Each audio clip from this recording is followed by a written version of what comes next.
siniwalat dito sa video na to ni Vice President Sara Duterte. Panuorin ho natin mga kababayan. Araw na ito sa ating pagtitipon dito sa Netherlands. Una na po ang others ng bayan dito sa Europe. Ang sunod ay si Sir Malcolm Boss Dada, na sa kanyang pakikipaglaban ay marami na ring kaso na final sa kanya at hinahabol pa ng BIR. Alam niyo, bilang si Boss Dada, no? Meron pang ibang mga social media personalities na mga kakampi at mga kasama natin sa pagsuporta kay dating Pangulong Rodrigo Duterte.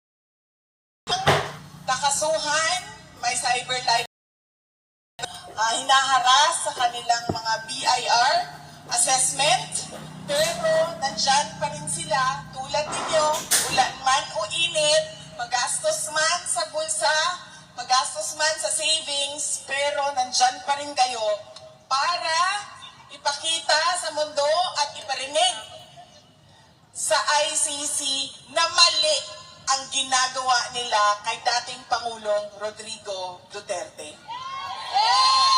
At kasama ko din si Attorney Vic Rodriguez, si Senator Robin Padilla, kasama ang mga mahal niya sa buhay, si Ma'am Mariel Rodriguez Padilla, at si Attorney Jimmy at Attorney Isabel Bondok. Magpapasalamat ako sa kanila dahil sila man ay gumastos din ng sarili nilang pera para pumunta dito at hindi napapagod sa paulit-ulit ng pagsabi sa maling ginawa ng ICC at ng administrasyon ni Bongbong Marcos kay dating Pangulong Rodrigo Duterte. Kailangan ko na yung strepsils.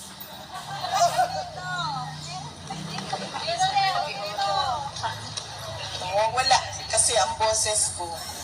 Ganyan talaga pag singer. Kailangan mo alagaan ang boses mo. But, hindi ka pwedeng magsasalita kapag hindi ka kumakanta kasi nagagasgas yung Kaya, galing ko lang kasi sa concert ko kaninang umaga. Masakit siya sa lalamunan. Unang-una, sinasabi natin, di ba? Nakita ng buong mundo. Paano nila kinuha si dating Pangulong Duterte sa Pilipinas? Hindi nila pinalabas ng airport. Hindi nila dinala sa local courts o sa korte doon sa Pilipinas. Pinilit nilang pasakayin sa eroplano at dahil matanda na, nanghihina, wala ng lakas, hindi na nila kaya din magsabi na huwag niyo akong hawakan. Tinulak na lang, inakay, paakyat ng eroplano. Dinala nila ng kahit walang passport, walang papeles para sa kanyang paglipad papuntang UAE, papuntang The Hague, Netherlands. Pangalawa, jurisdiction. Sinasabi natin, lampas na sa isang taon na pwede ang ICC mag-imbestiga. Dahil umabot na ng 2 taon bago sila nagbukas ng investigasyon sa complaint, reklamo na inihain ni former Senator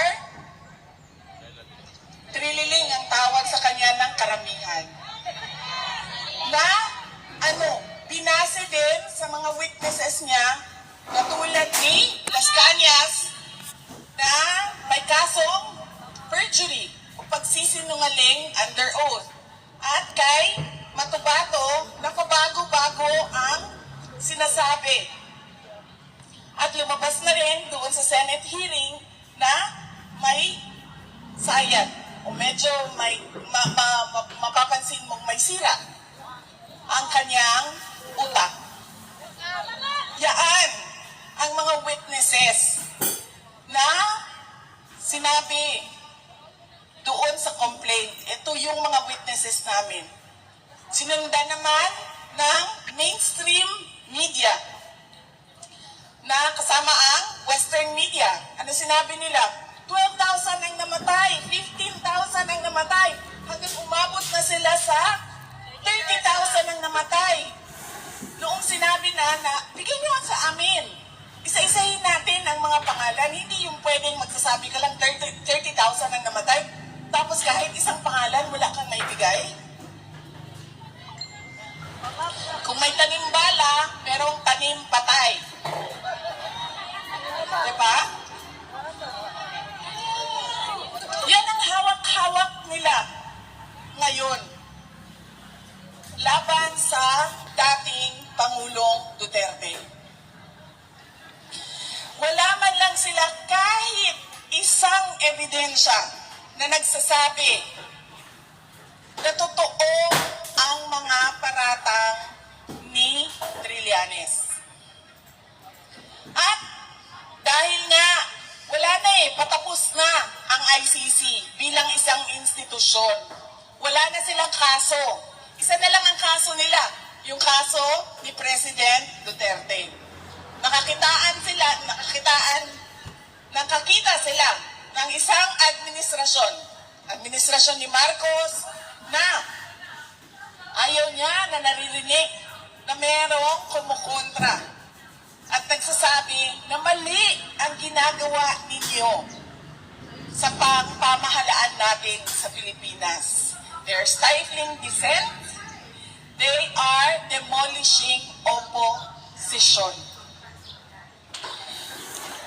Si Pangulong Duterte ang pinaka-staunch critic ng administrasyon ni BBM. Kaya anong ginawa nila? Nung seryoso na tinatanong, may problema ka sa kapasidad mo mag-isip? Nag-iiba na po yung tirada nitong si Bibi Sara. Kung dati medyo malambing yung mga banat niya dito sa bangag administration, ngayon po talagang dire-diretso na. Saludo kay Bibi.